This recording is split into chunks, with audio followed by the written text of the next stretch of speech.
Friends, welcome back to our channel wealthy life. ജനുവരി 18 ആരംഭിക്കുന്ന 4633 കോടി രൂപയുടെ IPO ആയ IRFC IPOയുടെ റിവ്യൂവും അതുപോലെ തന്നെ IRFC കമ്പനിയുടെ business model, financial performance analysis, കൂടാതെ IRFC IPOയുടെ വാല്യൂഷൻ അനാലിസിസ്, IRFC IPO വഴി നമുക്ക് ലഭിക്കാൻ പോകുന്ന ലിസ്റ്റിംഗ് ഗെയിനിൻ്റെ അനാലിസിസ് എന്നീ കാര്യങ്ങളാണ് നമ്മൾ ഇന്നത്തെ വീഡിയോയിൽ അനാലിസിസ് ചെയ്യുന്നത്. വെൽത്തി ലൈഫ് എന്ന ചാനൽ നിങ്ങൾ ആദ്യമായാണ് വിസിറ്റ് ചെയ്യുന്നതെങ്കിൽ ചാനൽ ദയവായി സബ്സ്ക്രൈബ് ചെയ്യുക for getting instant stock recommendation and regular market updates.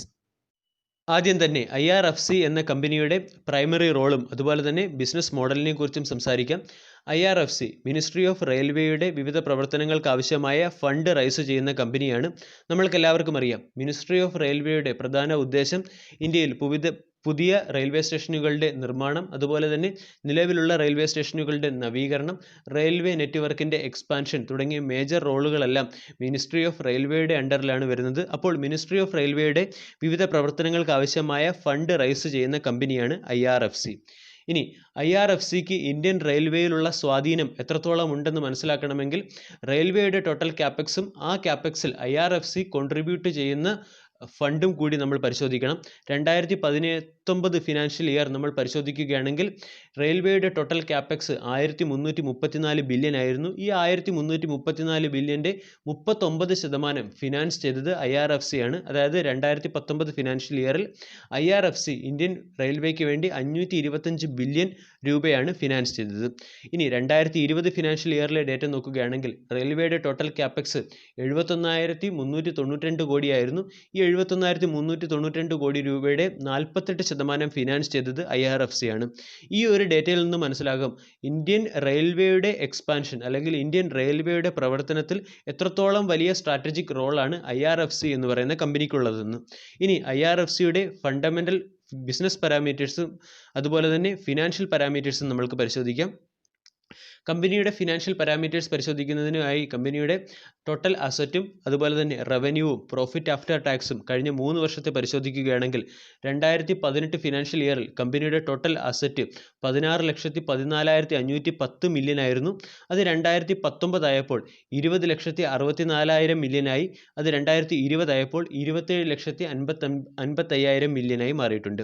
ഇനി റവന്യൂ നോക്കുകയാണെങ്കിൽ 92,078 ആയിരുന്നു 2018 ഈ കമ്പനിയുടെ ടോട്ടൽ റവന്യൂ. അത് 2019 ആയപ്പോൾ 1,09,873 മില്യനായി. 2020 ഫിനാൻഷ്യൽ ഇയർ ആയപ്പോൾ അത് 1,34,210 മില്യനായി. പ്രോഫിറ്റ് ആഫ്റ്റർ ടാക്സ് 2018 20,014 മില്യനായിരുന്നു. അത് 2019 29,399 മില്യനായി.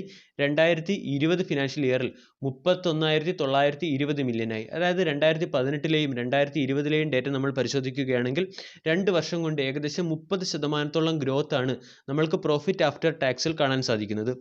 ഏതൊരു ഫിനാൻഷ്യൽ ലെൻഡിങ് ഇൻസ്റ്റിറ്റ്യൂഷൻസിൻ്റെയും ഏറ്റവും ബേസിക് ആയിട്ട് നമ്മൾ ശ്രദ്ധിക്കേണ്ട ഒരു പാരാമീറ്ററാണ് ആ കമ്പനിയുടെ ക്യാപിറ്റൽ അഡിക്വസി റേഷ്യോ അല്ലെങ്കിൽ CAR എന്ന റേഷ്യോ. CAR റേഷ്യോ നോക്കുകയാണെങ്കിൽ ഈ കമ്പനിയുടെ 2020 മാർച്ചിലെ CAR 395.39% അത് 2020 സെപ്റ്റംബർ ആയപ്പോൾ 433.92% ഉയർന്നു. ഇനി ഈ കമ്പനിയുടെ ഗ്രോത്ത് ഇൻഡിക്കേറ്റ് ചെയ്യുന്ന CAGR ഡേറ്റ പരിശോധിക്കുകയാണെങ്കിൽ 2017-2020 ഫിനാൻഷ്യൽ ഇയറിൽ ഈ കമ്പനിയുടെ CAGR 19% കാൽക്കുലേറ്റ് ചെയ്തിരിക്കുന്നത്. ഇനി കമ്പനിയുടെ മറ്റൊരു പ്രധാനപ്പെട്ട റേഷ്യോ ആയിട്ടുള്ള കോസ്റ്റ് ടു ഇൻകം റേഷ്യോ നോക്കുകയാണെങ്കിൽ 2.94% കോസ്റ്റ് ടു ഇൻകം റേഷ്യോ. അതായത് ഏത് ഫിനാൻഷ്യൽ ഡേറ്റ നമ്മൾ പരിശോധിക്കുകയാണെങ്കിലും വളരെ സോളിഡ് ആയിട്ടുള്ള ഒരു ഫിനാൻഷ്യൽ ബാക്കപ്പ് ഉള്ള കമ്പനിയാണ് IRFC എന്ന് നമ്മൾക്ക് മനസ്സിലാകും. ഇനി IRFCയുടെ IPO ഡീറ്റെയിലേക്ക് കിടക്കാം. 2018 ജനുവരിയിലാണ് ഈ IPO ഓപ്പൺ ആവുക. 18 ജനുവരി 2021 ഈ IPO ഓപ്പൺ ആവുക. ഈ IPOയുടെ ക്ലോസിംഗ് ഡേറ്റ് ആയിട്ട് സെറ്റ് ചെയ്തിരിക്കുന്നത് 20 ജനുവരി 2021 ഈ IPO നമ്മൾ ആൾറെഡി ഡിസ്കസ് ചെയ്ത് കഴിഞ്ഞു. 4,633 കോടി രൂപയുടെ ഒരു വളരെ വലിയ IPO ആണ്. ഈ IPOയുടെ പ്രൈസ് ബാൻഡായിട്ട് സെറ്റ് ചെയ്തിരിക്കുന്നത് ലോവർ പ്രൈസ് ബാൻഡ് 25ഉം അപ്പർ പ്രൈസ് ബാൻഡ് 26ഉമാണ്. കൂടാതെ ഈ കമ്പനിയുടെ ഓരോ ഷെയറിൻ്റെയും ഫേസ് വാല്യൂ 10 രൂപയാണ്. IPO റിലേറ്റഡ് ആയിട്ടുള്ള ബാക്കിയുള്ള പ്രധാനപ്പെട്ട ഡേറ്റുകൾ നമ്മൾ പരിശോധിക്കുകയാണെങ്കിൽ IPOയുടെ അലോട്ട്മെൻറ്റ് ഡേറ്റ് ആയിട്ട് സെറ്റ് ചെയ്തിരിക്കുന്നത് 25 ജനുവരി 2021ആണ്. IPO ലഭിക്കാത്തവർക്ക് അവരുടെ ഫണ്ട് റീഫണ്ട് ചെയ്യുന്ന ഡേറ്റ് 27 ജനുവരി 2021ആണ്. ഡിമാറ്റ് അക്കൗണ്ടിലേക്ക് നമ്മളുടെ IPO ഷെയറുകൾ വന്നു തുടങ്ങുന്നത് 28 ജനുവരി 2021ആണ്. IPOയുടെ ലിസ്റ്റിംഗ് ഡേറ്റ് ആയിട്ട് സെറ്റ് ചെയ്തിരിക്കുന്നത് 29 ജനുവരി 2021ആണ്. ഇനി IPOയിൽ നമ്മൾ അപ്ലൈ ചെയ്യണമെങ്കിൽ മിനിമം നമ്മൾക്ക് 14,950 രൂപ വേണം. അതായത് IPOയുടെ ഒരു ലോട്ടിൽ 575 ഷെയറുകളാണ്. ഈ 575 ഷെയറുകളുടെ വില 14,950 രൂപയാണ്. ഒരു റീറ്റെയിലർ ഇൻവെസ്റ്ററിന് മാക്സിമം 13 ലോട്ടുകൾക്ക് വേണ്ടി അപേക്ഷിക്കാം. അതായത് 1,94,350 രൂപ IPOയ്ക്ക് വേണ്ടി നമ്മൾക്ക് ഇൻവെസ്റ്റ് ചെയ്യാവുന്നതാണ്. നമ്മൾ ആൾറെഡി കമ്പനിയുടെ ബിസിനസ് മോഡലിനെ കുറിച്ചും അതുപോലെ തന്നെ ഫിനാൻഷ്യൽ പാരാമീറ്ററിനെ കുറിച്ചും അനാലിസിസ് ചെയ്തു കഴിഞ്ഞു. ഈ രണ്ട് ഡേറ്റയും നമ്മൾ പരിശോധിക്കുകയാണെങ്കിൽ ഈ കമ്പനിക്ക് വളരെ സ്ട്രോങ് ആയിട്ടുള്ള ഒരു ബിസിനസ് മോഡലും അതുപോലെ തന്നെ വളരെ സ്ട്രോങ് ആയിട്ടുള്ള ഒരു ഫിനാൻഷ്യൽ പാരാമീറ്റേഴ്സും ഉള്ള കമ്പനിയാണെന്ന് മനസ്സിലാക്കാം. അതോടൊപ്പം തന്നെ ഈ കമ്പനിയുടെ മറ്റൊരു പ്രധാനപ്പെട്ട ഫാക്റ്റ് വളരെ ലോ റിസ്ക് ആയിട്ടുള്ള ഒരു ബിസിനസ് മോഡലാണ്. കാരണം ഇതിന് പ്രധാനമായും മറ്റൊരു കോമ്പറ്റീറ്റർ ഇല്ല. കൂടാതെ ഈ കമ്പനിയുടെ ക്ലയൻറ്റ് തന്നെ ഇന്ത്യയിലെ ഏറ്റവും വലിയ പ്രോഫിറ്റ് മേക്കിംഗ് അല്ലെങ്കിൽ ഇന്ത്യയുടെ തന്നെ PSU സെക്ടറിലെ ഏറ്റവും പ്രധാനപ്പെട്ട ക്യാഷ് കൗ ആയിട്ടുള്ള ഇന്ത്യൻ റെയിൽവേ തന്നെയാണ്. അതുകൊണ്ട് ഈ കമ്പനിയുടെ ഗ്രോത്തിനെ കുറിച്ചോ അല്ലെങ്കിൽ ഈ കമ്പനിയുടെ ഫ്യൂച്ചറിനെ കുറിച്ചോ നമ്മൾക്ക് ആശങ്കപ്പെടേണ്ട യാതൊരു വിധത്തിലുള്ള കാര്യവുമില്ല.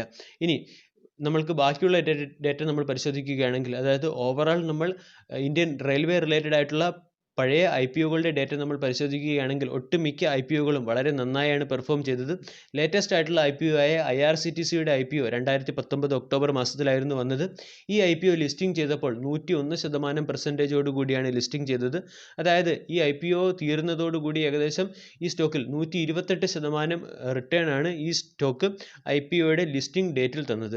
ഇനി മറ്റ് റെയിൽവേ റിലേറ്റഡ് ആയിട്ടുള്ള മറ്റ് ചില IPOകളുടെ ഡേറ്റ കൂടി നമ്മൾ പരിശോധിക്കുകയാണെങ്കിൽ RVNLൻ്റെ IPO ഒരു ഫ്ലാറ്റ് റിട്ടേൺ ആണ് തന്നത്. അതുപോലെ തന്നെ റെയിൽവേ റിലേറ്റഡ് ആയിട്ടുള്ള മറ്റൊരു കമ്പനി ആയിട്ടുള്ള ഇർക്കോൺ ഇൻ്റർനാഷണലിൻ്റെ IPO അല്പം നെഗറ്റീവ് റിട്ടേൺ ആണ് തന്നത്. അല്ലെങ്കിൽ ഈ IPO ഒരു ഡിസ്കൗണ്ട് റേറ്റിലാണ് ലിസ്റ്റഡ് ആയിട്ടുള്ളത്. അതിൻ്റെ പിന്നിലെ പ്രധാനപ്പെട്ട റീസൺ IPO എത്ര വലിയ സോളിഡ് അല്ലെങ്കിൽ പ്രോമിസിങ് IPO ആയാലും മാർക്കറ്റ് സെൻറ്റിമെൻറ്റ് നെഗറ്റീവ് ആവുകയാണെങ്കിൽ IPO ലിസ്റ്റിംഗ് ഗെയിനിന് പകരം ഡിസ്കൗണ്ടിലേക്ക് മാറാനുള്ള ഒരു സാധ്യതയുണ്ട്. ഓവറോൾ നമ്മൾ IPOയുടെ പ്രൈസും അതുപോലെ തന്നെ കമ്പനിയുടെ ഫിനാൻഷ്യൽ പാരാമീറ്റേഴ്സും കൂടി പരിശോധിക്കുകയാണെങ്കിൽ നമ്മൾക്ക് മനസ്സിലാകും ഈ IPO പ്രൈസ് വളരെ റീസണബിൾ ആണ്, അല്ലെങ്കിൽ അട്രാക്റ്റീവ് വാല്യുവേഷനും കൂടാതെ കമ്പനിക്ക് ഒരു ഹെൽത്തി ഫിനാൻഷ്യൽ റിട്ടേണും തരാൻ കേപ്പബിലിറ്റിയുള്ള കമ്പനിയാണ്. നമ്മൾ ഈ IPOയിൽ അപ്ലൈ ചെയ്ത് ലോങ് ടൈമിൽ ഈ സ്റ്റോക്ക് കെപ്റ്റ് ചെയ്യുകയാണെങ്കിൽ അതിൽ നിന്ന് നമ്മൾക്ക് വളരെ നല്ല രീതിയിലുള്ളൊരു റിട്ടേൺ പ്രതീക്ഷിക്കാം. ഇനി സമ്മറി നോക്കുകയാണെങ്കിൽ ഈ കമ്പനിയുടെ പ്രധാനപ്പെട്ട കോമ്പറ്റിറ്റീവ് സ്ട്രെങ്ത് എന്തൊക്കെയാണെന്ന് മനസ്സിലാക്കാം. അതായത് ഇന്ത്യൻ റെയിൽവേയുടെ ഗ്രോത്തിൽ ഒരു സ്ട്രാറ്റജിക് റോൾ വഹിക്കാൻ കഴിയുന്ന കമ്പനിയാണ്. അതുപോലെ തന്നെ ഈ കമ്പനിയുടെ റേറ്റിംഗ് നോക്കുകയാണെങ്കിൽ നാഷണൽ റേറ്റിംഗ് ഏജൻസി ആയിട്ടുള്ള ICRAയും അതുപോലെ തന്നെ ക്രിസിലുമെല്ലാം ഈ കമ്പനിക്ക് A1 പോസിറ്റീവാണ് നൽകിയിരിക്കുന്നത്. കൂടാതെ ഫിനാൻഷ്യൽ പെർഫോമൻസ് നമ്മൾ ആൾറെഡി അനൗൺസ് ചെയ്തു കഴിഞ്ഞു. അതായത് വളരെ അനാലിസിസ് ചെയ്തു കഴിഞ്ഞു. വളരെ സ്ട്രോങ് ആയിട്ടുള്ളൊരു ഫിനാൻഷ്യൽ പാരാമീറ്റർ ആണുള്ളത്. കൂടാതെ 1986 എസ്റ്റാബ്ലിഷ്ഡ് ആയിട്ടുള്ള കമ്പനിയാണ്. അതായത് വെൽ സെറ്റിൽഡ് അതല്ലെങ്കിൽ വെൽ എസ്റ്റാബ്ലിഷ്ഡ് എക്സ്പീരിയൻസ്ഡ് മാനേജ്മെൻറ്റ് ടീമുള്ള കമ്പനിയാണ്. IPO സൈസ് നോക്കുകയാണെങ്കിൽ വളരെ വലിയ ഒരു IPOയാണ്. അതുകൂടാതെ ഏറ്റവും പ്രധാനപ്പെട്ട ഒരു ഫാക്റ്റ് ഇതൊരു ഗവൺമെൻറ് PSU IPO ആണ്. അതുകൊണ്ട് ട്രാൻസ്പെറൻസി വളരെയധികം കൂടും. കൂടാതെ ഇതിൻ്റെ ഏറ്റവും പ്രധാനപ്പെട്ട ക്ലയൻറ്റും അല്ലെങ്കിൽ ഈ കമ്പനിയുടെ ഏറ്റവും പ്രധാനപ്പെട്ട ക്ലയൻറ്റ് ഇന്ത്യൻ റെയിൽവേയുമാണ്. അതും ഒരു പോസിറ്റീവ് ഫാക്റ്റ് തന്നെയാണ്. ഇനി നമ്മൾക്ക് ഇതിൻ്റെ ഗ്രേ മാർക്കറ്റ് പ്രീമിയത്തെക്കുറിച്ച് സംസാരിക്കാം. ഗ്രേ മാർക്കറ്റ് പ്രീമിയമായി ഇന്നത്തെ ദിവസം കാൽക്കുലേറ്റ് ചെയ്തിരിക്കുന്നത് അപ്പർ ബ്രാൻഡിൽ നിന്നും അതായത് 26 രൂപയിൽ നിന്നും ₹1.60 ലിസ്റ്റിംഗ് ഗെയിനോടുകൂടി ഈ സ്റ്റോക്ക് മാർക്കറ്റിൽ ലിസ്റ്റഡ് ആകാനുള്ള സാധ്യതയാണ്.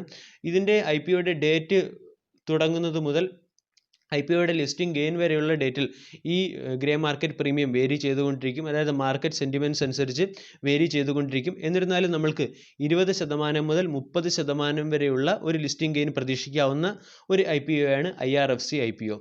IRFC IPOയുടെ രജിസ്ട്രാറിനെ നമ്മൾ പരിശോധിക്കുകയാണെങ്കിൽ കെ ഫിൻടെക് എന്ന് പറയുന്ന കമ്പനിയാണ് IRFC IPOയുടെ രജിസ്ട്രാർ. കാരണം IPO റിലേറ്റഡ് ആയിട്ടുള്ള ഏതൊരു ക്വയറിക്കും അല്ലെങ്കിൽ ഏതൊരു ഇഷ്യൂവിനും നമ്മൾ സമീപിക്കേണ്ടത് IPOയുടെ രജിസ്ട്രാറിനെയാണ്. IPOയുടെ registrar K Fintech Private Limited എന്ന കമ്പനിയാണ്. വീഡിയോ എല്ലാവർക്കും ഇഷ്ടമായി എന്ന് വിശ്വസിക്കുന്നു. Thank U.